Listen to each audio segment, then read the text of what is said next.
Yesterday was the Q3 2019 earnings conference call for Electronic Arts, which might not sound very interesting, but it actually was, and you can use these earnings calls to tell a lot about the Battlefield franchise, how EA view it, how it's performing, and also look at the trends and other popular games that are going to be out this year. So EA are a public company, and as such they have a conference call during any given financial period in which they speak to their investors, the media and just industry in general about their earnings. Anyone can join the call. This in itself isn't all that interesting unless you're into that sort of thing, but in the call they refer directly to Battlefield and the fact that the game did not perform as well as they expected and their thoughts on why. So let's break this down because I think it's a really interesting topic right now, especially with all of the hype around the stealth release of Apex. The call starts with Andrew Wilson, the Chief Executive Officer of EA, the big boss in the suit, talking about their current games and future release schedule.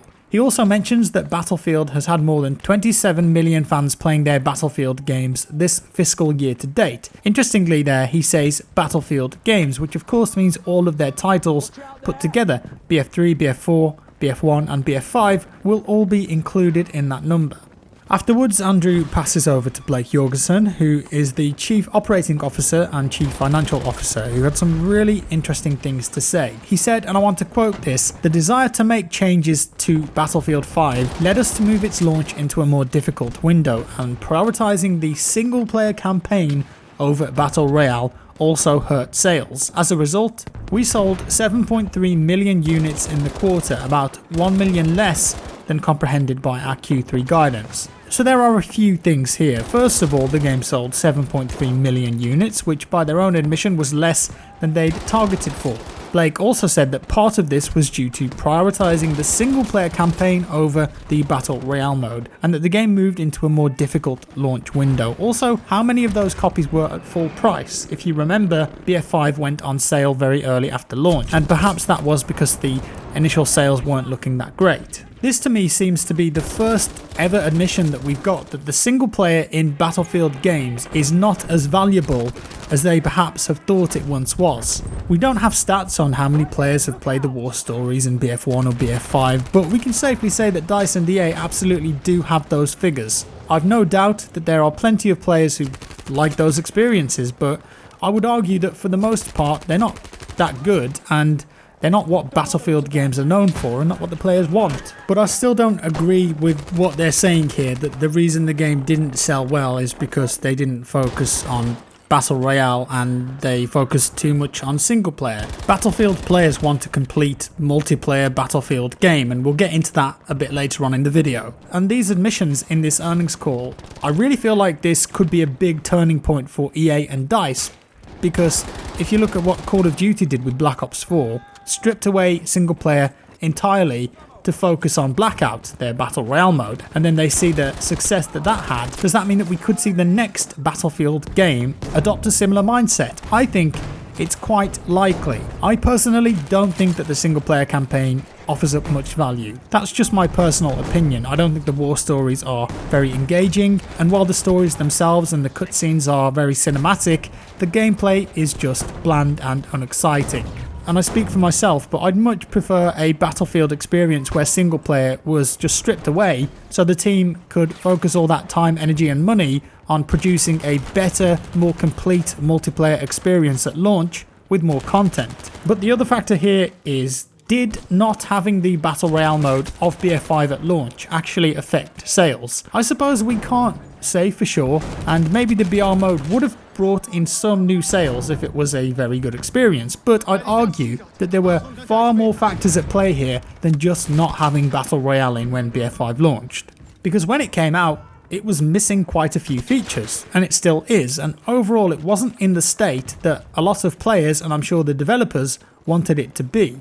I loved the gameplay in BF5, but at launch, and even still today somewhat, there's a lot of bugs in there. It was also due to release in October, but was delayed for a month, instead releasing in November, and while they acknowledged that delaying it was the right move, they also said that it moved the game into a more competitive holiday market window. And Andrew Wilson also acknowledged problems with the marketing campaign directly, and he said, "I think we did not do a great job of building momentum early in the project." And I think about this not just in the context of development, but I think about this in the context about broader execution against the entire campaign. Our launch didn't resonate as strongly as we would have liked it to with players, and we were never truly able to catch up, and as some of our competitors continued to build momentum, whether that was Fortnite or Red Dead Redemption 2 or Call of Duty, we continued to kind of store from where we needed to be. He even later states that the marketing is being looked at going forward, and I think that we can all agree that the marketing wasn't fantastic for the game early on.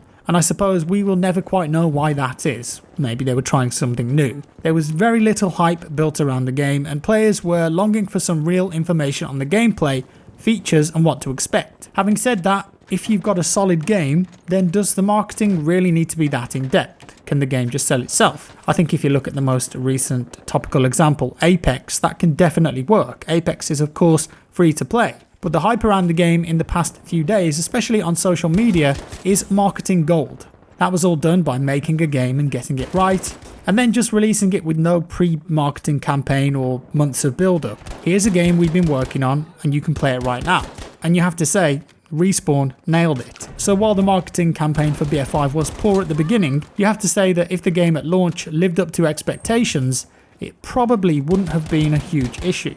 One thing that I'm not sure I agree with though is the game moving into a more competitive time period or market. The game was originally due to release in October and then ended up closer to Christmas, but the game's releasing in November. I don't think they offered up any real competition for BF5 in terms of their audience. Arguably, its biggest competition was Call of Duty in October, and on the other end of the spectrum, Red Dead 2. The way EA see it is that by moving closer to Christmas, it puts them up against way more reduced price games, but I think the reality is that some players just can't afford multiple games, especially around the Christmas period, and so a lot of players will have perhaps already chosen what they were going to buy, either BF5 or Call of Duty, well in advance. BF5 was due to launch after Black Ops 4 and Red Dead 2 anyway, so I'm not sure just how much that impacted the sales. I'd argue that in November, BF5 didn't really have that much competition at all. Now, what about the setting of the game? Was that an issue? Is this to do with where you're playing and how you're playing? Well, DICE opted for an Untold Stories of World War II approach, the same approach that they had for BF1, which was set in World War I.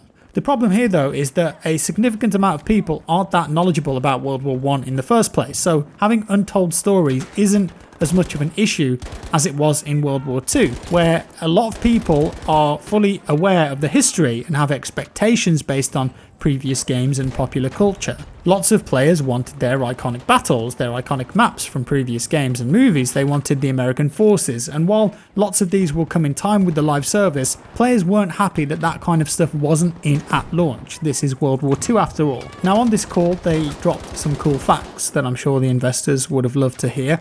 BF4 still has 2 million active players and BF1 has 4 million. That's still a very healthy player base for both games. One thing they did mention though is that BF5 also brought in way less Origin Premier subscriptions than they had anticipated. All of this can be improved though because they're keen to reiterate BF5 is a live service and they still have Firestorm to launch in March. Here's the issue though, will Firestorm actually bring in sales for the game? Well, we're going to talk about that now. Going back to Apex for a second, Respawn have done an amazing job creating not only a fantastic BR game, but a game that is built around cosmetics and customization. That's their monetization. Things that players will look at and go, wow, that looks epic, I want that skin. Being free to play will work out for that game in the end because it has desirable cosmetics just like Fortnite does, and it has the ecosystem for it to make it work.